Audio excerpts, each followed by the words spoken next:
Hey everyone, welcome to the Fundamental Escape podcast. I'm your host, Mark Fitzgerald, and this is another episode of my Detox series where we kind of chat about faith and burnout and anything else, I guess, just our thoughts on life in general, perhaps.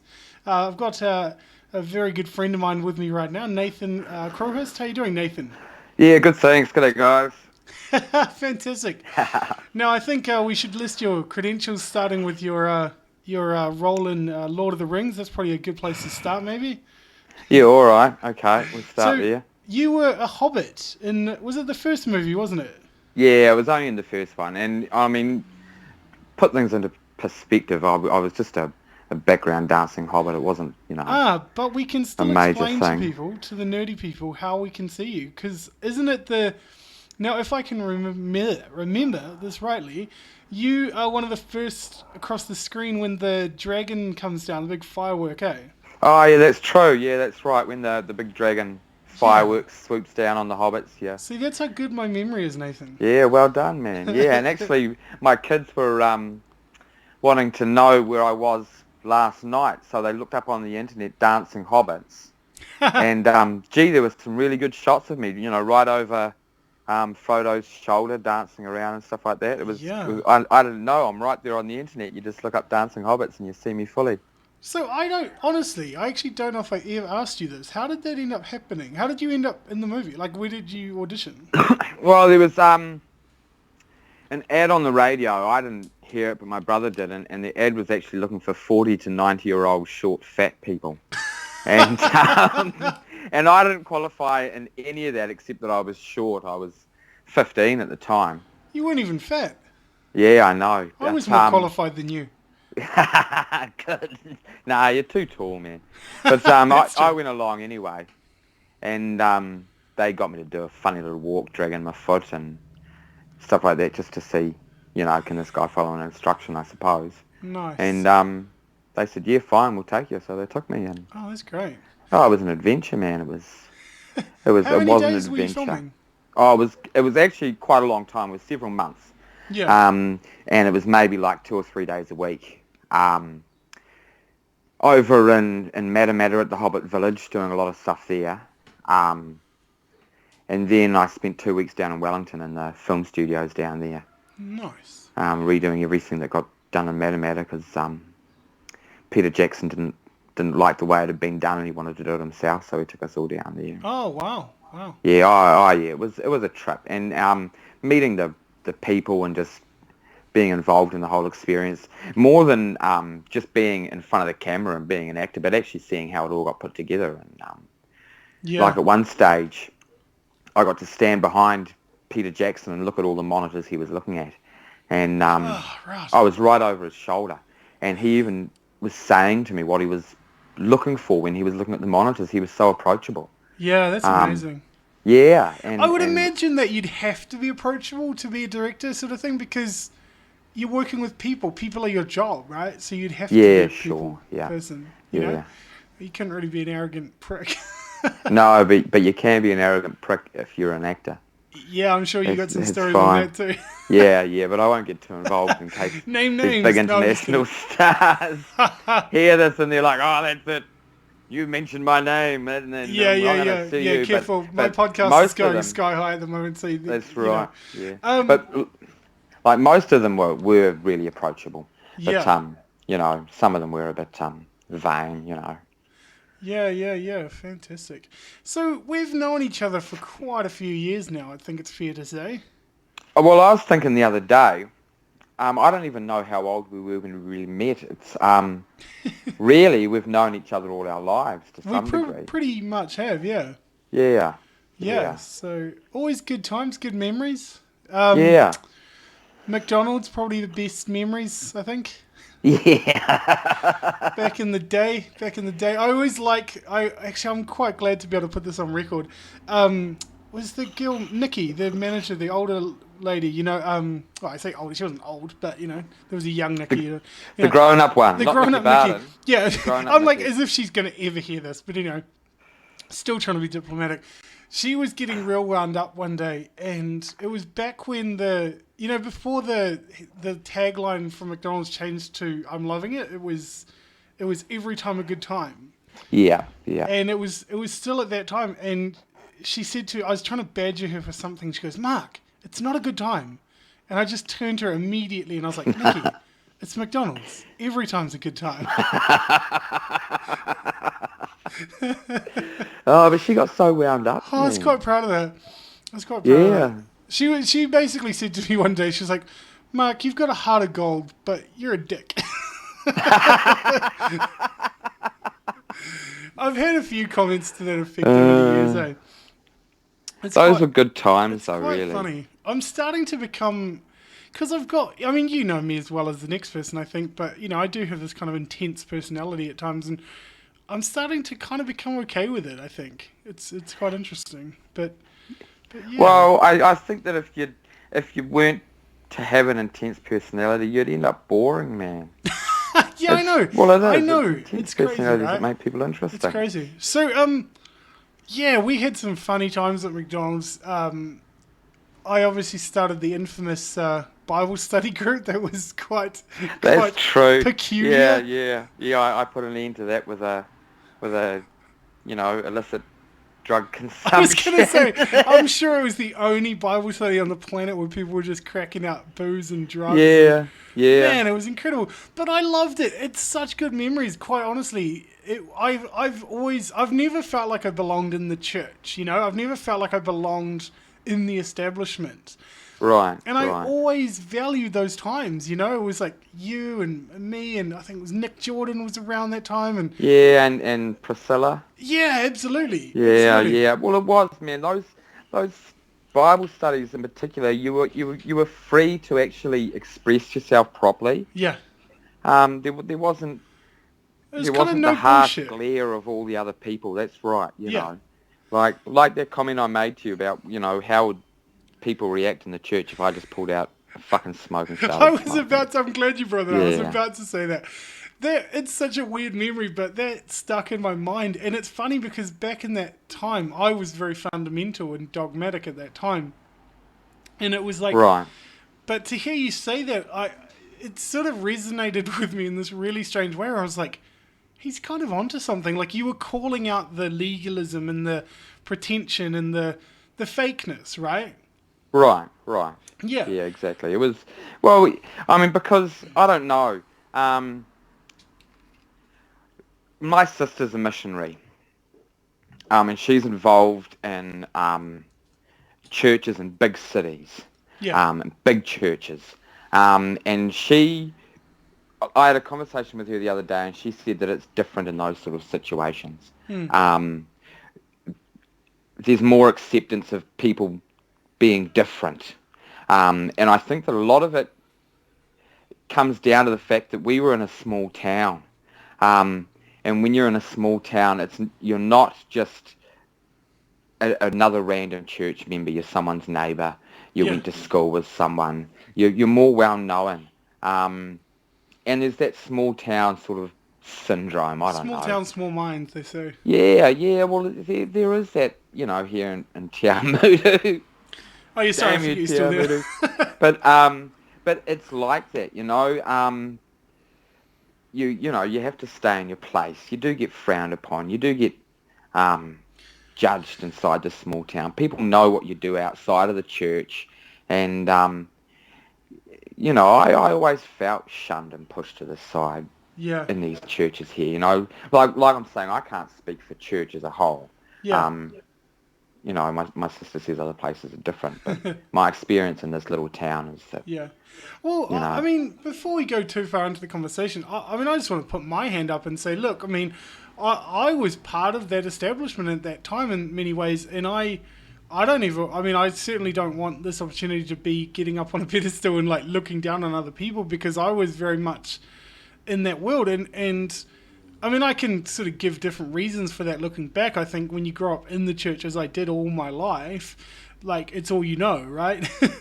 Yeah. You don't really have much of a choice, but I guess it took, you know, as I've said, it took extreme burnout for me to just go, what the fuck? Like, I remember one time we were in that church, that upstairs church.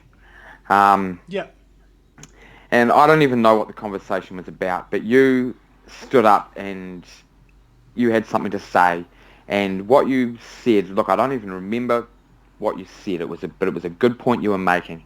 And one of the church elders got up and pretty much told you to shut up. They pretty much said, Oh wow, I don't remember. "Oh yeah," they said, "Mark, you're a fat man. Shut up.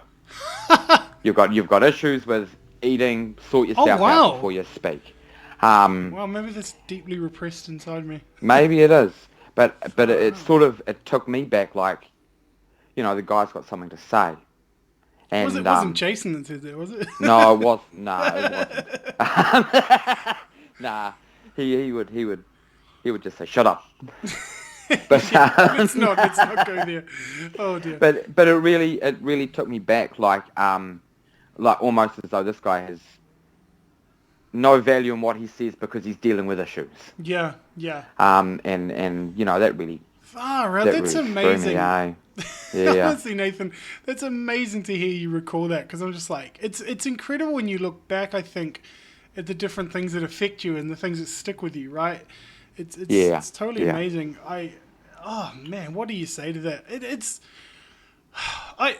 I don't know. I guess I'd be keen to, like you've always come across to me as you are a very genuine person, and you say what you think, and you don't seem to sort of hide much, and it's quite refreshing, and I think people find that intimidating, I think. Yeah, I guess if you have a bit of something to say towards someone, and you don't hold back, and if it is the truth, and if they know it's the truth, it can be pretty scary to have to confront that. Yeah. Certainly, and I've certainly learnt that it's better to speak your mind and speak the truth rather than be fake. I've dealt with fake people all my life. And sort of like going back to our McDonald's days, when you're in a shitty mood and you're on the front counter serving people, you're being a fake person. When the person comes and you say, "Hi, welcome to McDonald's. Can I take your order? There you go. Have a nice day." Also, like, being an actor. Being an actor is lying. And,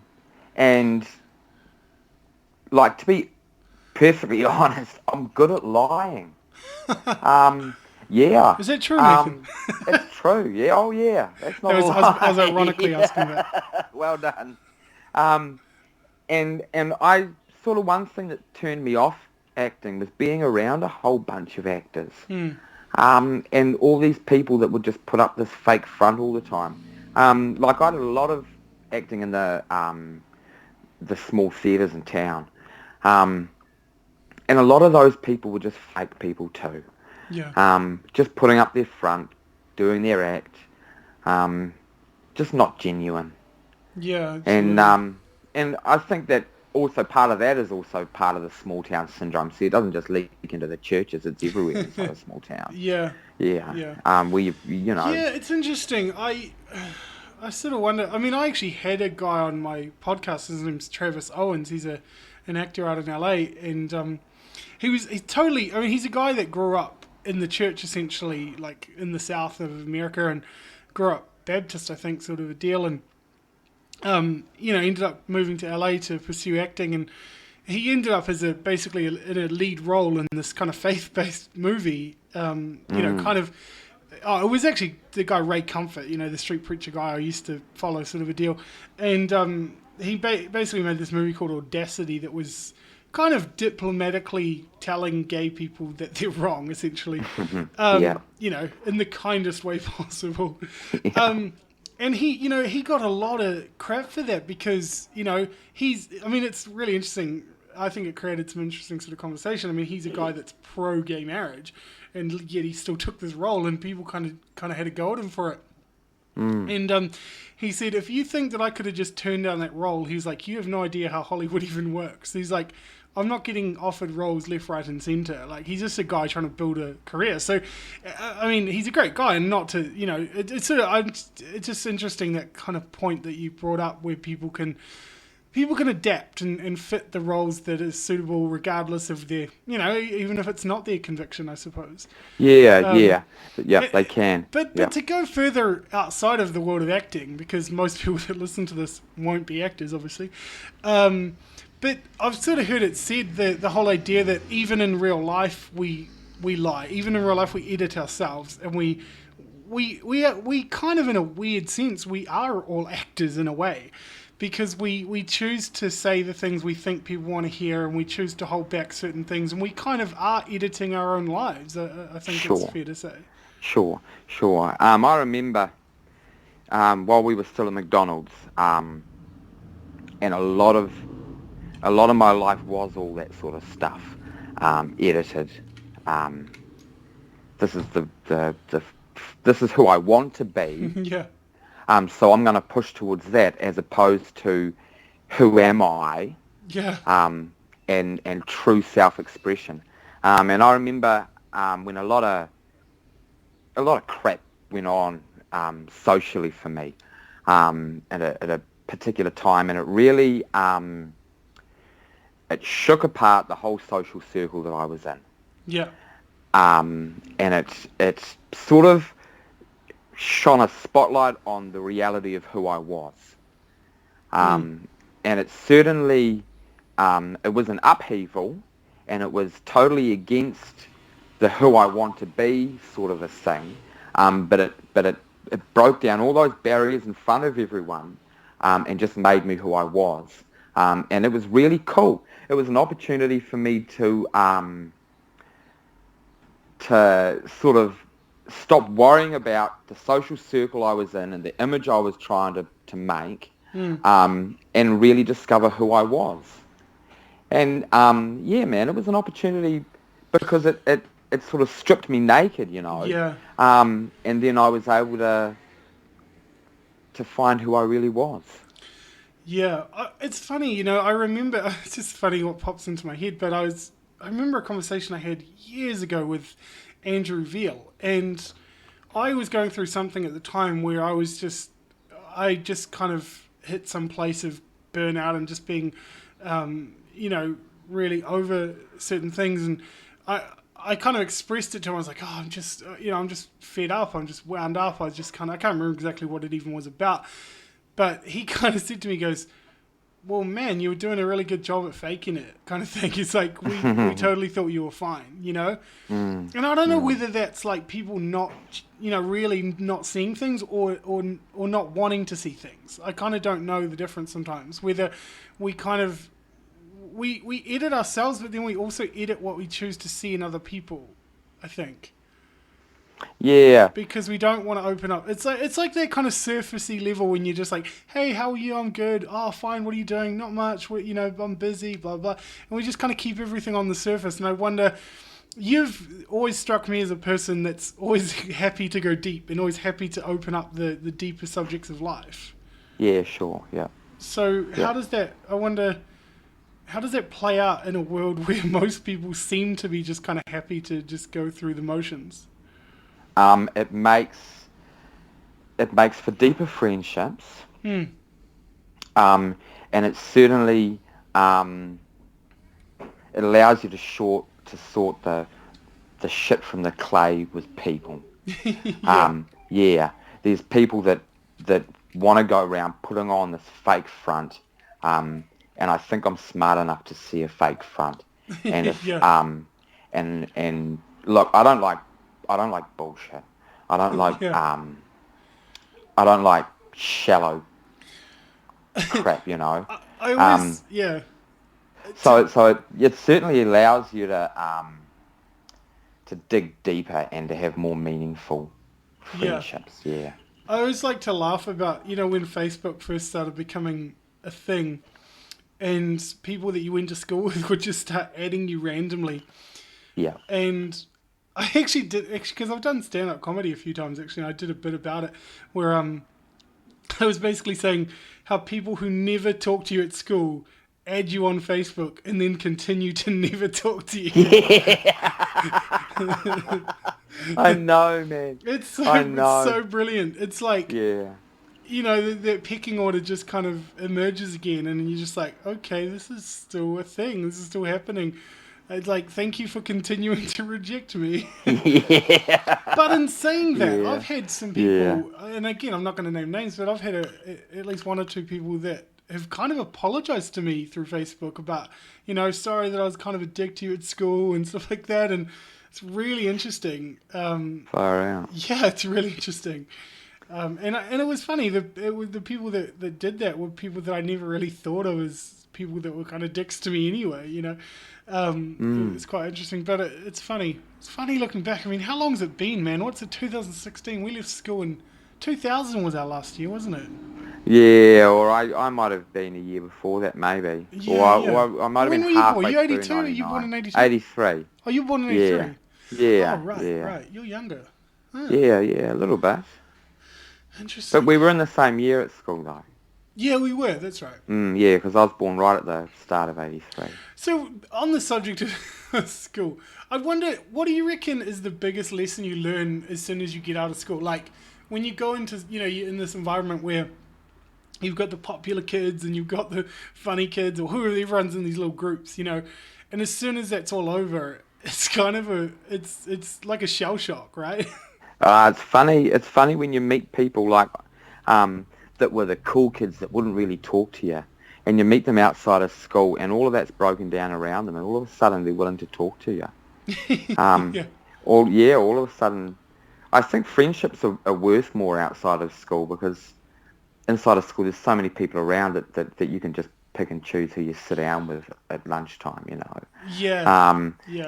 And friendships outside of that situation are a bit more worth it. The biggest thing I learned was that you have to hang on to people a bit more. It's a bit harder to hang on to people. Yeah. And life just gets harder and harder. It's interesting because I feel like, I've had to fight.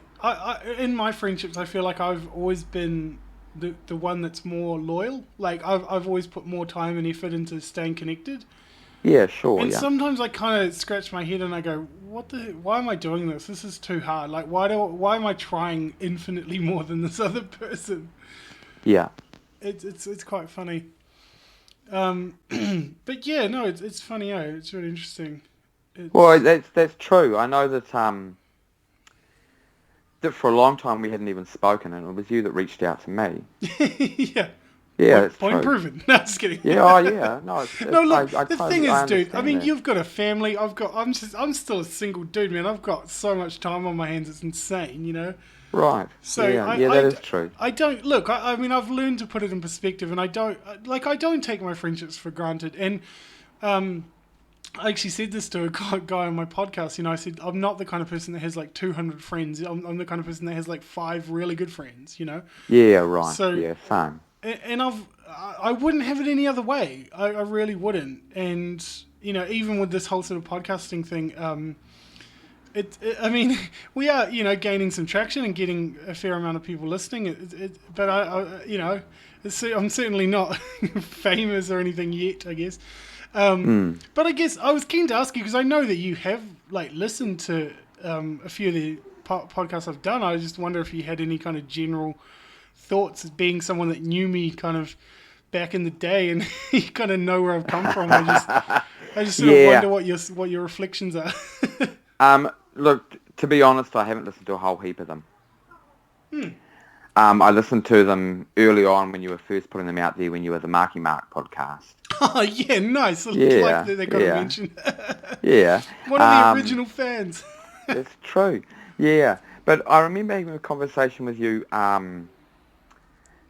early on when you were first starting to do it, and I said that philosophy is not really my thing. Yeah. It used to be, and I've been through it all. I've thought about it all. And I used to get really deep into it. And the problem with philosophy, man, is that there's just no right or wrong answer. It's too postmodern. And it's bullshit. Because in your search for truth, there has to be a right and a wrong answer. So I'm interested that you're bringing out the word philosophy in relation to what I'm doing. Like, do you see a lot of what I'm doing as philosophy, kind of asking questions and... Sure, yeah, it is. Yeah, it is. And like I've had a conversation with a friend, and they pretty much said to me, if you're philosophical, then you're not religious, because religious says here's how it is, believe it, and philosophy says I'm not sure how it is, question it. Yeah. Wow. So you can't be one I and think, the yeah, other. that's interesting. It's funny actually because hopefully if it all works out, I've got a podcast interview next week with a guy, Peter Rollins, who's basically he's a theologian and a philosopher, so he kind of breaks the mold a bit. But I think for me, I take your point a lot. I think it's a great point. But what I think it comes down to is a very poor definition of what religion is or what it actually should be, in my It opinion. sure is. It comes from a friend who went through institutional religion, and in fact very strong, very isolated institutional religion, nothing like your local church. And so all that happened to this particular person was he was just hard out indoctrinated in this one particular system, and he was pretty much told, sit down, shut up and believe this. Yeah. And I know that in order to get a real belief, you have to come to the answers yourself, and to really believe in your own definition of what God is and who He is in relationship with you. You have to think about it. Yeah. It's no good just being told to believe and blindly following. You have to have your eyes open to Well, I truth. think See it. here's where I would kind of break the mold on that a little bit, because I think you do have to be told in the beginning. I do, because I think you have to have something to push against, and you have to have something to rebel against, and you have to have... It's like these parents that just give their kids everything they want. It's the worst thing you could do for your kids, right? Because you're not teaching them any discipline. You're not giving them anything to push against. And you're right. creating this system where they're allowed to be happy all the time and they're never allowed to be sad. And it's just like, that's not reality. Right. It's I like see this what world you're we're saying. starting to live in now where, there's all these campaigns like don't bully kids and blah, blah. I'm just like, I'm not, don't get me wrong, I'm not a monster. I'm not promoting bullying or anything. It's going to happen anyway, is my kind of opinion. But I'm thankful that I was bullied. I'm thankful that I was rejected because it's made me a more interesting person. Yeah. Yep. And I see what you're saying in relation to there has to be a starting point in your thought. Yeah, there does. Yeah, that's true. Yeah, I'm thankful that I grew up religious. I really am. And it's funny, I actually did a bit of I looked up the word religion a while ago. I was kind of looking up the meaning, like the sort of epistemology of where it came from. And it's to do with the word ligament, like to re-ligger, like to reconnect, essentially. To rejoin. Yeah, to rejoin, to re-ligger. Yeah, right. It's kind of, to me, religious practice should be these processes that we go through, not to attain anything, but to remind ourselves of what we already have. Right. Absolutely right. Like a signpost. Or to reveal what you have. Yeah, for sure. One of the man, because I had a real good conversation with my sister, who's this fucking campaigner for God's love. Oh, glory. And yeah. But one thing that that I've really been thinking about recently, and I noticed it in the headline of one of your podcasts, is "Who is God to me?" Yeah, actually, it's funny you say that. I was going to talk about that, actually. Yeah. Can I just throw that up? Because I'll just talk about that. Because, just to explain, I put that up today, actually. So the reason I made that was actually, I just was literally reading through a blog that I wrote. I just wanted to have it in audio form, essentially. But so yesterday morning, I interviewed a guy named James Lindsay, who's an atheist, essentially, well, he's kind of post-atheist. He's kind of pushing past the term atheism, but he's written a book, which is not hyperbole at all, called Everybody is Wrong About God. And he literally believes everybody is wrong about God, including atheists. So it's quite funny. Very, very humble guy. But he asked me a question. Basically, he asked me that question, who is God to you? And it was one question that like throughout the conversation, I was really guiding the questions and stuff like that. But that was one question he asked me that really genuinely did kind of stump me. And one of my good friends kind of called me out on it. You know, he was like, "Oh, you kind of own the conversation here, but you know, he kind of stumped you on that question." And I was like, "Yeah, you're right, he did." And it's a pretty fundamental question to be stumped on. Sure. And sure I was just like, "Who is God?" And I was like, "You know what? I have no fucking clue, dude. Like right now in my life, I have no idea." Yeah. But what I do know is that I still find the idea of God compelling. That's as much as I know. And maybe, and I sort of surmised in this blog post that I did that maybe God is synonymous with this idea of mystery, and maybe I just need to hold on to this idea because it's sort of a representation of this idea that there's more, that there's something beyond that I haven't grasped and can probably never can. So that was interesting, and I think. Again, I have to be honest. I can't just make something up and go, yeah, this is what God is, blah, blah, blah, you know.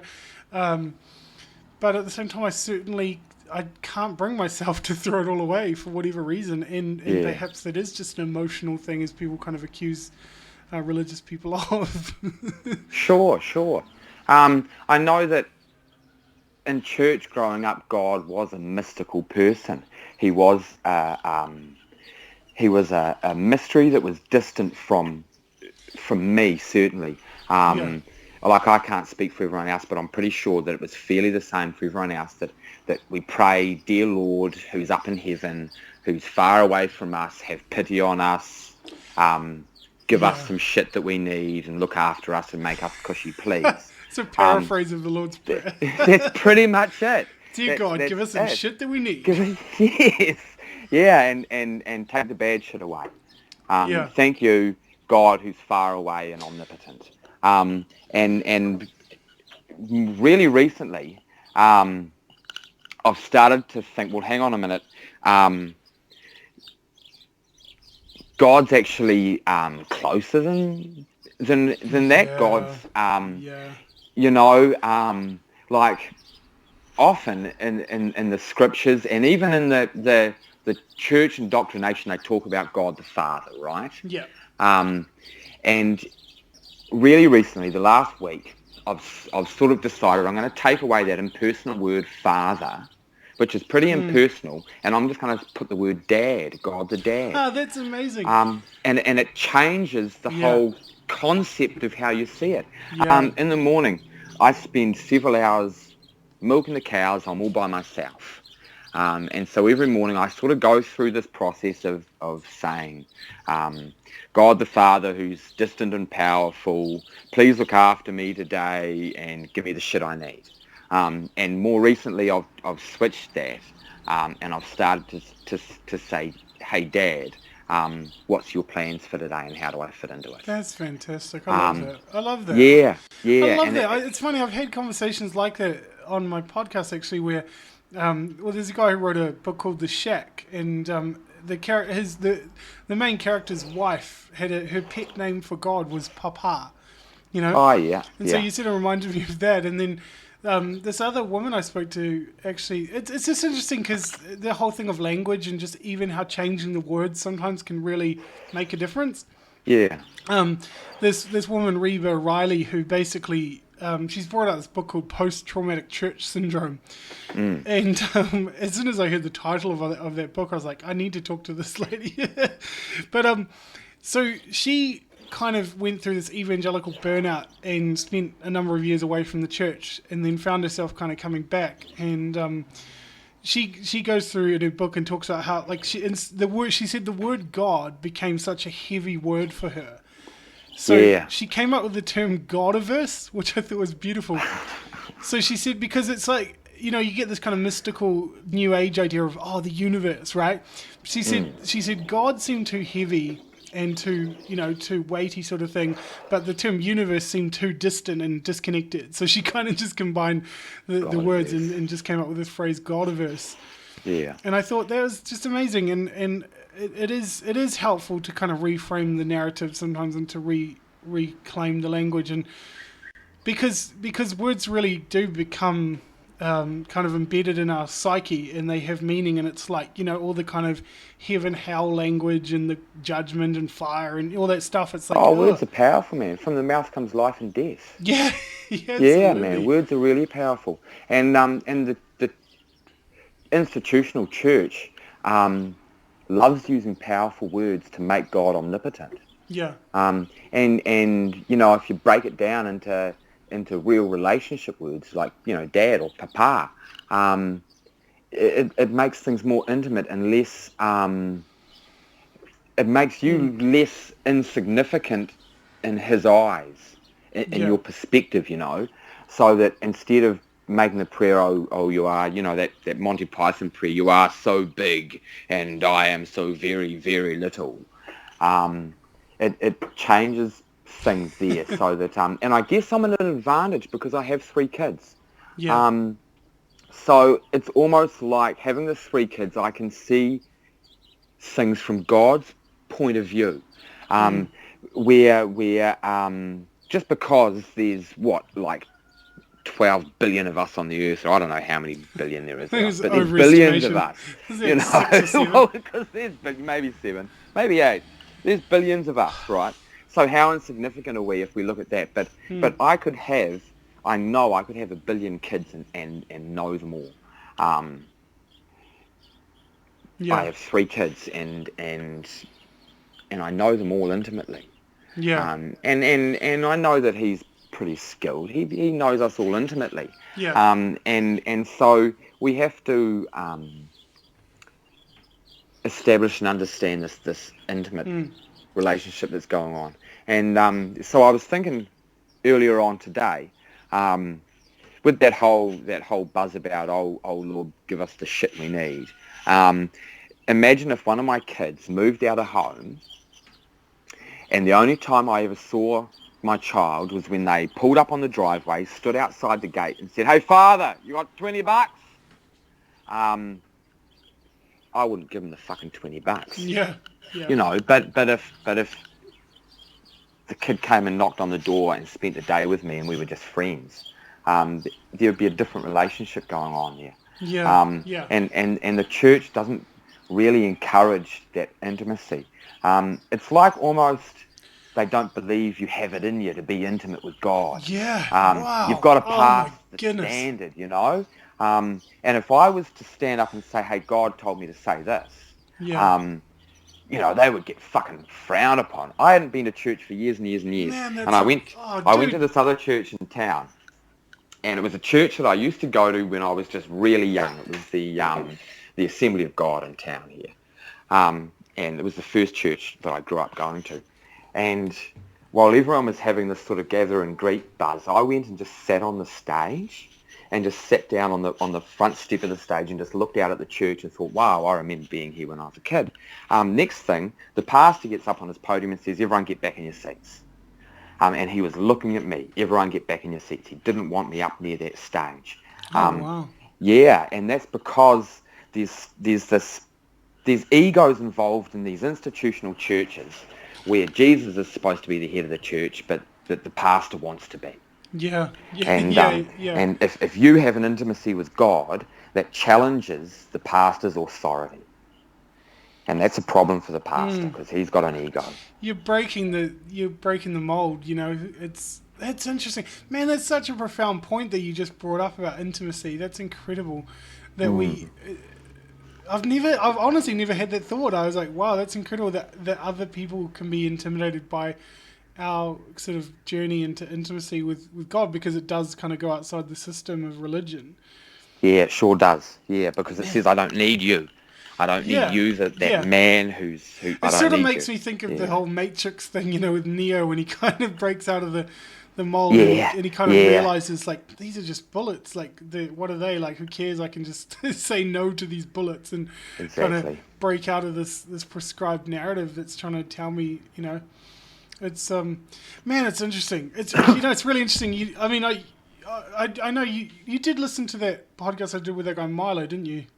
Yeah. So there's a whole bunch of stuff going on with him literally right now. I actually did a blog about it.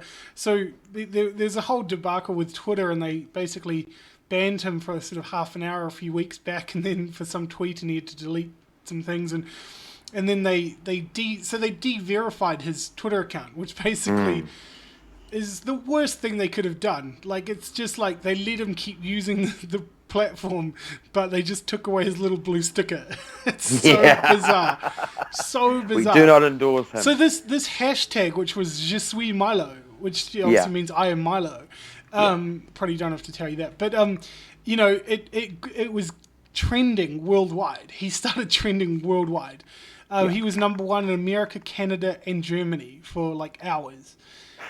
And this whole conversation about free speech is opening up, which I think I'd love to hear your thoughts on it, because so just tonight he tweeted again to say that Twitter had banned him again temporarily for simply posting a scan of somebody's college records, which is like public record.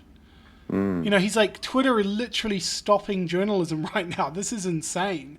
And it's such a thing dear to my heart, this whole free speech thing, because it's in countries where we have free speech where violence is less. Because the moment there's a comedian, Dylan Moran, who has this line in one of his stand-ups where he says, war is the inability to have conflict. That war is the inability to talk things out and to actually have free speech and conversation. And man, it's quite terrifying, to be honest. I just wonder what you think of that kind of stuff. Yeah, well, first of all, in regards to this guy Milo, I haven't seen a lot of him. You've probably seen enough with my conversation. You kind of sure. I think what I actually think is that he's a fucking shit stirring, want to get out there populist. Oh, absolutely. That's what I think, and absolutely, he wouldn't even deny that. Yeah, I know he wouldn't. Yeah, but that just straight away turns me off him. He makes points not for the sake of a point being made, but for the sake of making noise, loud noise. But this is the whole free speech thing, isn't it? I totally disagree with you on that point. Yeah. As someone who was in a conversation with him, I find him, and honestly continue to feel free to disagree. Absolutely, that's the whole point. But yeah, I found him to be incredibly empathetic when you hear him touch on subjects like the male suicide epidemic and things like that. Yeah. You're like, this guy is not just noise. Honestly, he's talking about things.